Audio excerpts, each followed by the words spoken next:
Welcome everybody. It's good to have you back in for another episode of The Vegas Therapist. This is your host, Ryan Winder. I've got a great show for you today, but before we get to the topic in the show, I just want to check in. Hopefully everybody is doing good, hanging in there through everything that is going on still with the pandemic. And I know a lot of people are stressed for various reasons. School, getting back to kind of like more of a normal life. People are concerned about their kids, themselves, their jobs, their well-being, mental health. Kids aren't playing sports in some areas. That's got people concerned about their just overall well-being. They want their kids to have those opportunities. And so just a lot of challenging things going on right now. So I hope everybody is doing well. And if you are struggling, don't hesitate to reach out to get some added help. There's no shame in that. There's no especially in these times, it's just something that we may all need. So speaking of which, if you are interested in any kind of further help or coaching, you can contact me at thevegasTherapist@gmail.com, or even text me at 702-743-9550. I'm able to do coaching in other areas as well as therapy in Vegas and Idaho, as I'm licensed there. So that's always an option for people in those areas. Outside of that, you can also join the Vegas Therapist Podcast Ryan Winder group page on Facebook. I'm always posting articles and different quotes and things for people to kind of just read and keep tabs on about various topics. And so there's lots of information there. It's also a way to connect and communicate with other people as well as myself, to leave your comments about various topics as well. So definitely do that. And again, if there's something that you're wanting to be discussed on the show, or even if you're wanting to be a guest, if you feel like you have a story that you want to share with others and you feel would be helpful to people listening, please contact me. I definitely would love to have you on the show.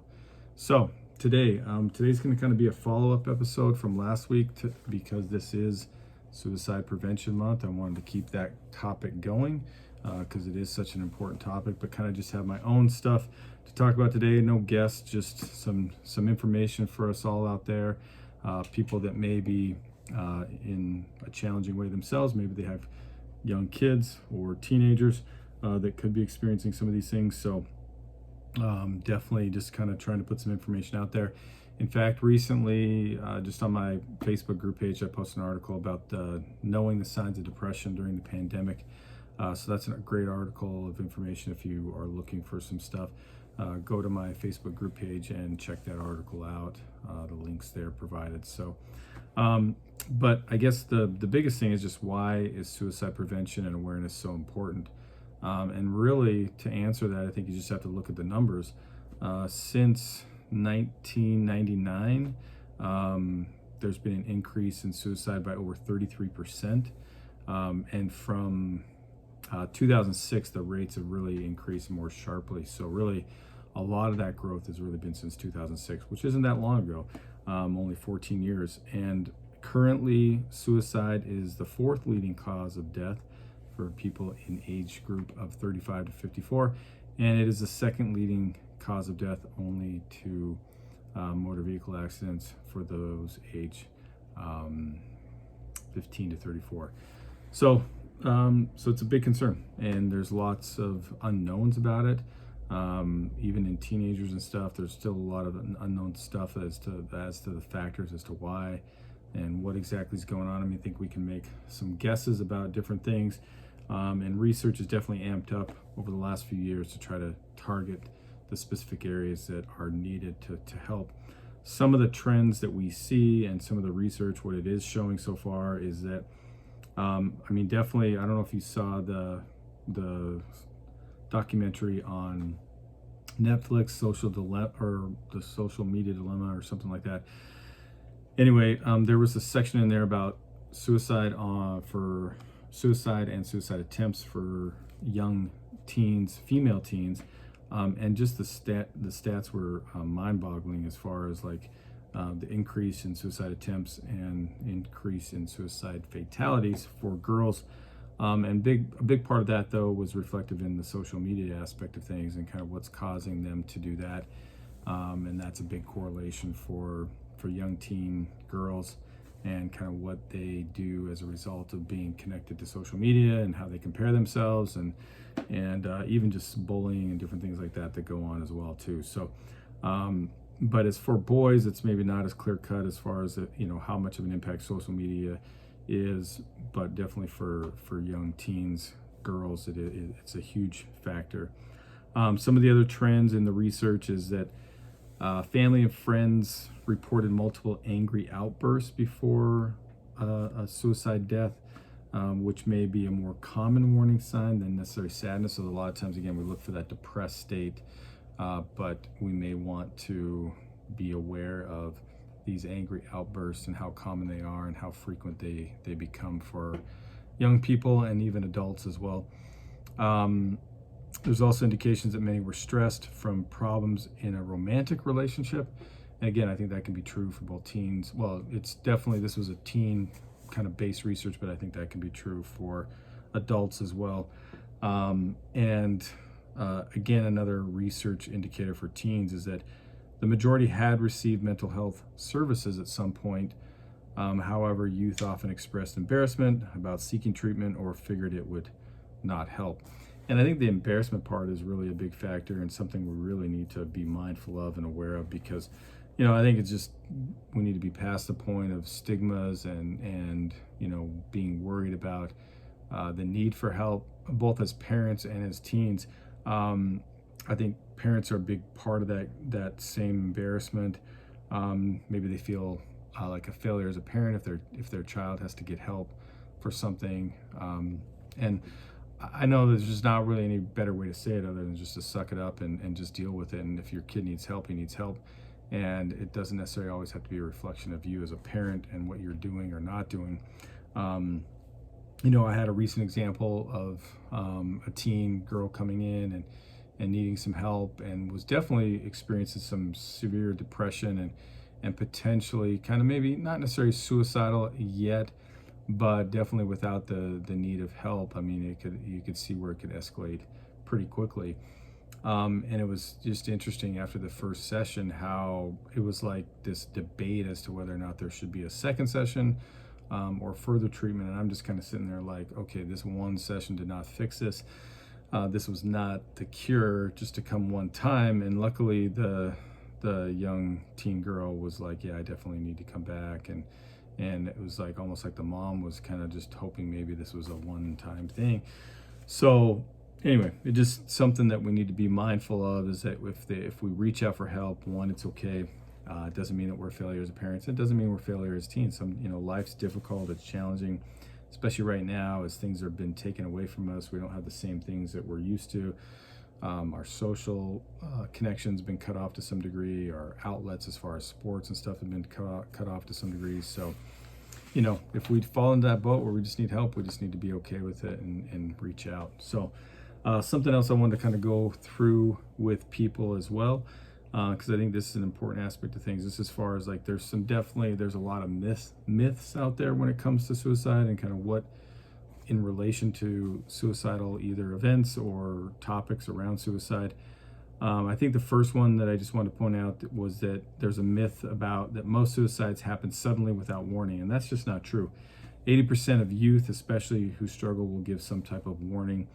And even at times there's even a history of treatment prior to suicide. So it's not typically something that just comes out of the blue. There's typically a lot of warning. So something either is wrong in the treatment or the consistency, or maybe even the degree to which we kind of pursue the help on an ongoing basis. Now, I will say this, men in general are typically more likely to kind of like not give some type of warning sign. They tend to be more impulsive when it comes to suicide and their actions. So there is that factor as well. But a lot of times when we're talking about our young people, they're giving us some signs, and they're reaching out, and they're letting us know that they're struggling in some form or fashion.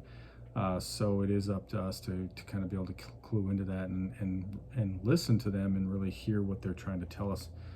Another myth is that asking a person about suicide makes things worse.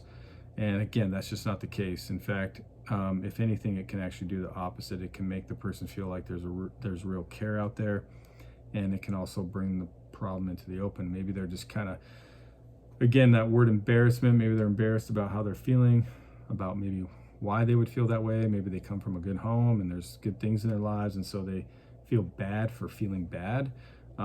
So just simply asking them about that, or asking them, what's going on, or if they're feeling that way, can be a huge relief to them. So don't ever feel bad about asking somebody if they are suicidal. Like I said, it doesn't make it worse. It really can be an opening to an outlet for them. Another myth is that we have to be a professional health care worker to help someone at risk of suicide. And again, the answer is no, you do not. People tend to express their concerns more often to family and friends. So we as individuals are often the first line of defense. And I've heard so many stories of friends of young people, especially, that are the ones that end up warning the parents that their child might be thinking about suicide and need some added help. And so friends out there, young people that may be listening, you could be the difference maker in terms of somebody having their life saved versus them taking their life, because they're much more likely to talk to you than maybe even their parents, and especially maybe even initially a mental health worker, whether it's because they just don't have the access or they haven't gone to their parents and let them know that that's where things are at. So again, there's lots of experiences I've had where, friends have been the one to kind of like tip the parents off to say, hey, such and such is struggling. I think he could use some help. He's expressed thoughts of suicide. So definitely that's an important part. And again, I think some of that goes into the fear of being put away or institutionalized by healthcare professionals. So if they express that they feel like maybe that's automatically what's going to happen to them. They're going to be put in some kind of facility or whatever, and so they hesitate putting that out there. So anyway, just another thing to think about as far as what might happen, or you might be a part of the solution in a very important way as somebody reaches out to you and lets you know kind of what they're feeling. Another myth is that people who want to die will always find a way. And again, it's just not the case. People that are in that state of feeling like they want to die, I think they truly do want relief from that pain in a more productive way. Now, them doing the things necessary to get that help, sometimes that can be a struggle, but it's not necessarily a foregone conclusion that just because they're expressing they want to die, that's what they're going to do. And then finally, another myth just to kind of think about is that someone who has their act together is not at risk of suicide. And I would say it's maybe, again, in that situation, the opposite, where, people that maybe kind of appear to have it all together, if they are struggling internally, they might be more at risk of being suicidal or attempting suicide, because the perception is there that they have it together, and they might feel, again, embarrassed or feel some type of shame that they are struggling, or that they don't have the answers, or that they're feeling bad about themselves in whatever way.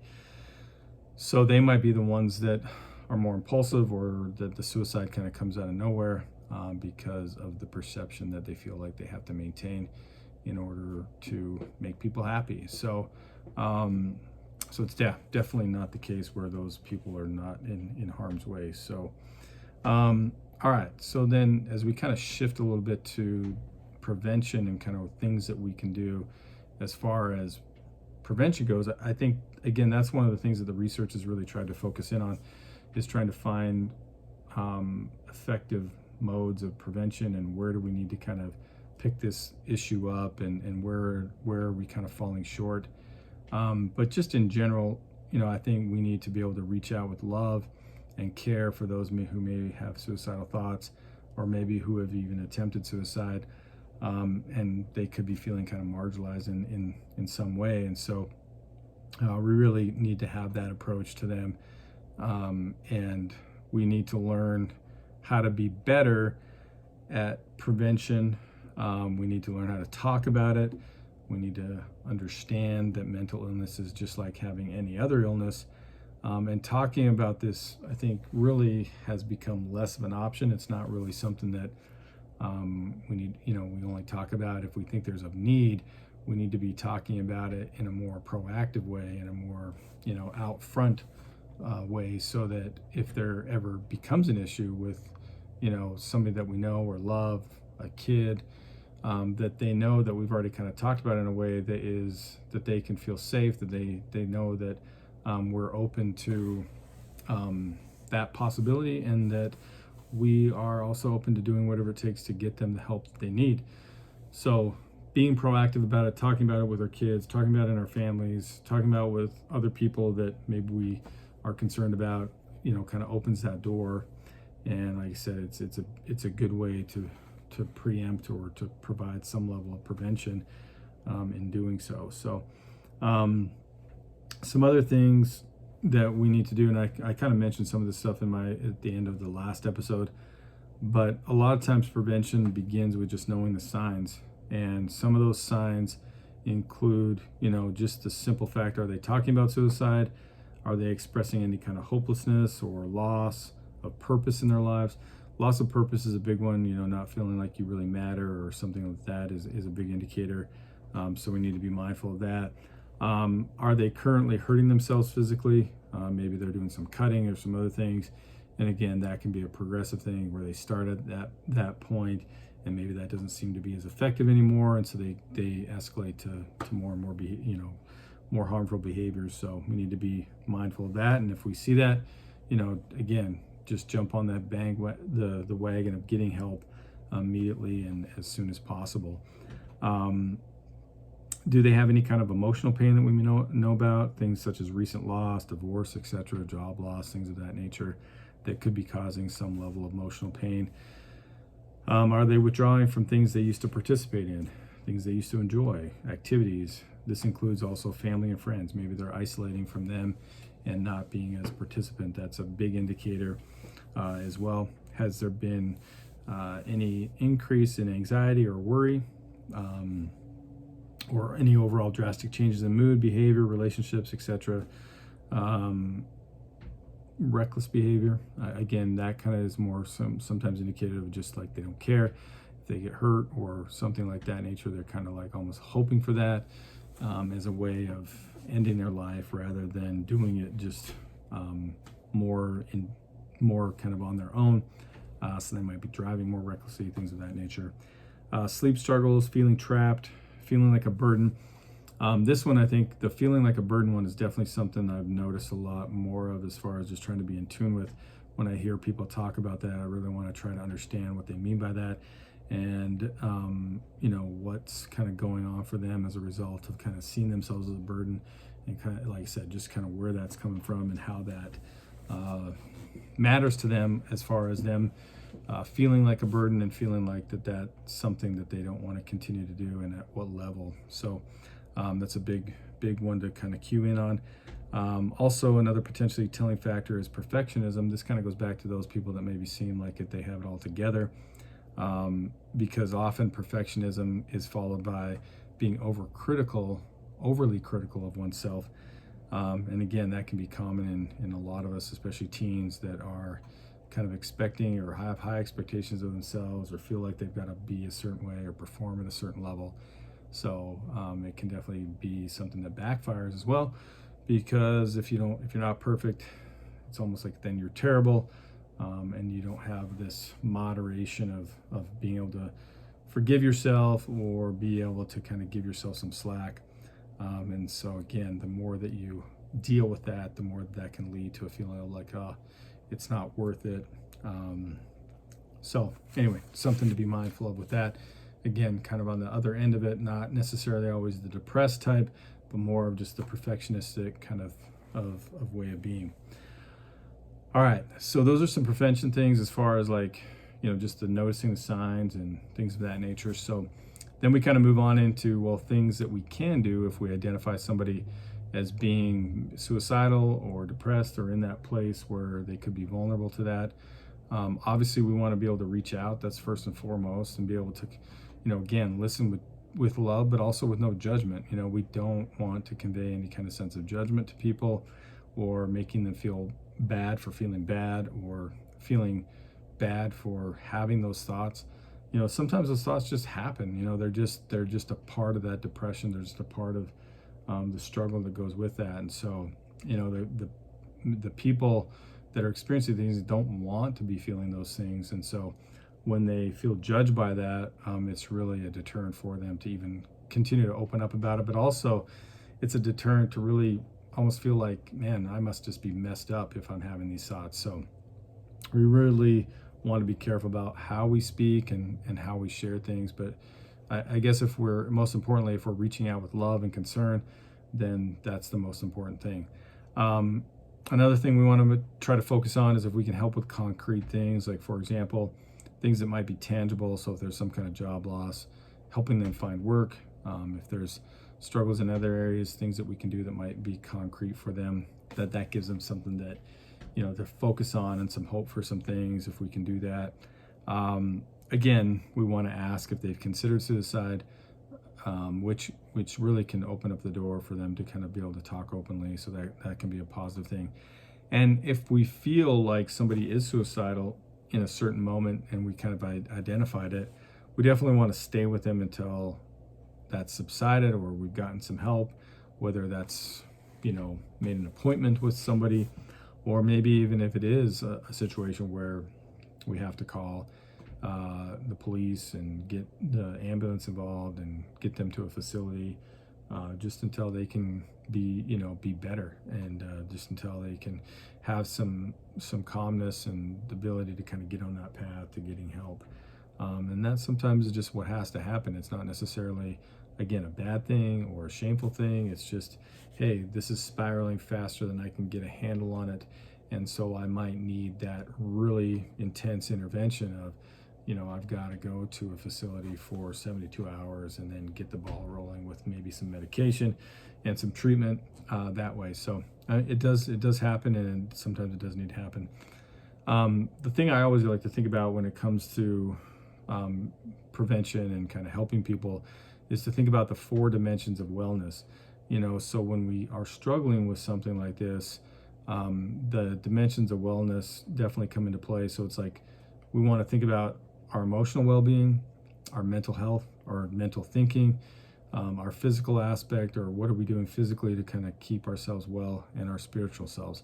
So if there's areas, again, from a concrete standpoint that we can do to improve on those things, we want to do that. And that includes obviously building and maintaining relationships as well, because that's a big part of staying connected and staying in a good place that way too. And so we definitely want to consider these 4 areas and try to address the concerns of each of them.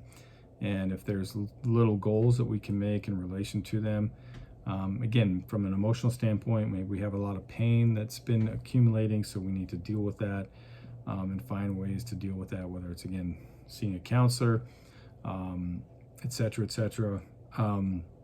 If mentally we're struggling because we have intrusive thoughts, again, another thing, maybe that requires some therapy, some things of that nature to kind of get that under control, so we can learn some tools and strategies of dealing with those intrusive thoughts.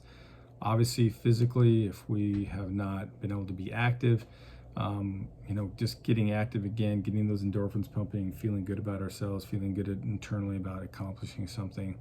And then again, also for people with spiritual aspects of things, that can be a vital role as well in our well-being. Okay, so those are the things that I think from a standpoint of like post-suicide or pre-suicide, or like getting, whether it's prevention or dealing with somebody who's in that place, those are kind of some of the things that we need to be mindful of in that way. I did want to just spend a little bit of time about, and just to kind of touch on loss, because sometimes people, obviously do take that next step. They do decide to take their life. And so people who are left with dealing with that, they are going to need support too. And so when we think about loss when it comes to suicide, it definitely evokes a profound sense of intense and complex grief. There's a lot of guilt and unknowns that can go with that. So the grief is definitely a difficult one to deal with. Obviously, there can be shame and stigma around suicide death. For a family, there can be disbelief and shock, anger, relief, guilt. Sometimes there can be relief. I mean, I know that sounds weird, but if you have somebody that's maybe in an addiction, who is just spiraling and going the way of their addiction, and they're living on the streets or something like that, if they end their life, sometimes that can feel like a sense of relief, which is, again, it's a weird thing, and it's not. I think sometimes people feel bad for that, so there's a lot of emotion there. Let's see. We can have a consuming desire to understand why. Again, because we're creatures of meaning, we want to understand things. We want to know what we can do or what we could have done, and so we just want to understand the whys. And sometimes we're left wondering that. In fact, a lot of times we are. There can be the feelings of abandonment and rejection, blaming the deceased or oneself or even God. And there can obviously be an increase in stress during memorable times, holidays, other anniversary dates. Those can now become complex and complicated as well. But so if we are somebody either in that space or know somebody that's in that space of loss, obviously we want to allow and respect each person, their unique grieving process, because again, we all grieve in different ways. Often it's dependent on the relationship that